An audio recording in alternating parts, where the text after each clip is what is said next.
إلى هذه المجتمعات الخليجية يا دكتور، وأنا أستغرب أنت تبسطها بهذا التبسيط، مع أنه يعني ردود الأفعال الخليجية، ونتكلم كمراقب أيضا أن الولايات المتحدة أوباما تحديدا اقتنع بأن الإخوان هم يعني ضمير المجتمعات كما يقال، وكانوا يريدوا أن يمكنوهم، وربما سيأتوا إلى الخليج.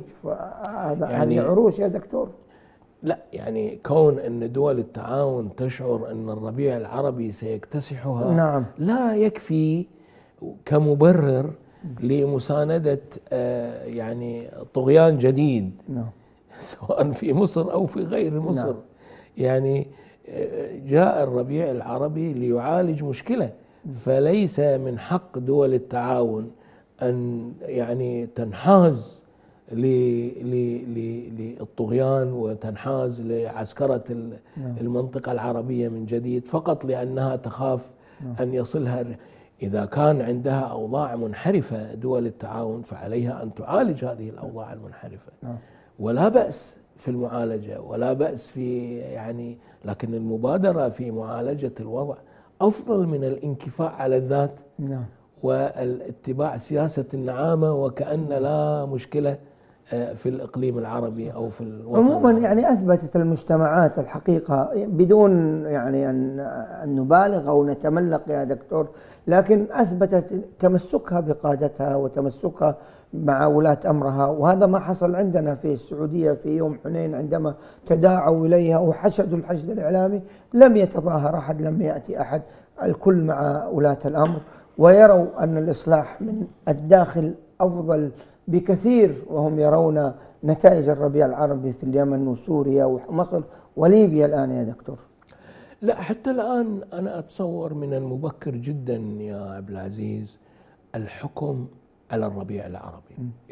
يعني ترى التاريخ ليس حفلة شاي يعني يعني حط قطعتين سكر واشرب شاي وانتهت القصة. لا لا لا، التاريخ يعني حفلة طويلة. نعم. وقد تطول سنوات وقد تطول أجيال، لكنها تسير إلى التارجت المنشود، إلى الهدف المنشود. أنا في تصوري الآن العالم العربي ليس بوسعه أن يتحمل يعني بن علي جديد، أو يتحمل قذافي جديد، أو يتحمل حسني مبارك جديد، أو يتحمل علي عبد الله صالح جديد، أو يتحمل بشار الأسد الآن. خلاص يعني أصبح العالم العربي يعيش حالة نضج تاريخي وتحصين تاريخي، وأخذ المصل خلاص في الثورات هذه، أخذ المصل ويبحث عن بديل لبن علي وقذافي وغيره من الأنماط الشائهة للتاريخ. نعم.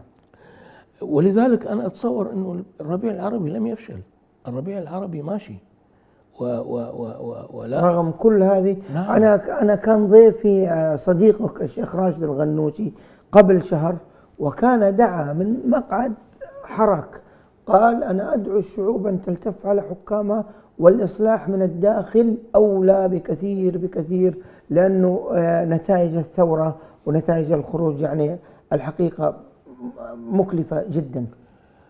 الثورة العربية في الربيع العربي كانت محاولة للإصلاح في الداخل ولم تكن من الخارج. يعني هذا المواطن المصري الذي يخرج في حي شبرا الخيمة أو عتبة أو يطالب بحقه، هذا لم يوحى إليه من الخارج، هو اكتوى بحالة مزرية من المعيشة فخرج ضد حسني مبارك. هذا المضطهد في القيروان أو في تونس العاصمة أو في صفاقس في جنوب تونس أو غيره وغيره، خرج ضد بن علي، لم يخرج هكذا اعتباطا أو حبا في الثورة، خرج لأنه بن علي ذئب بشري، يعني ظلم وقتل وسحل واغتصب وسرق المال العام في تونس. فعلي عبد الله صالح نفس الشيء، القذافي أشد وأمر. لكن سؤالي هو هؤلاء الطغاة بن علي على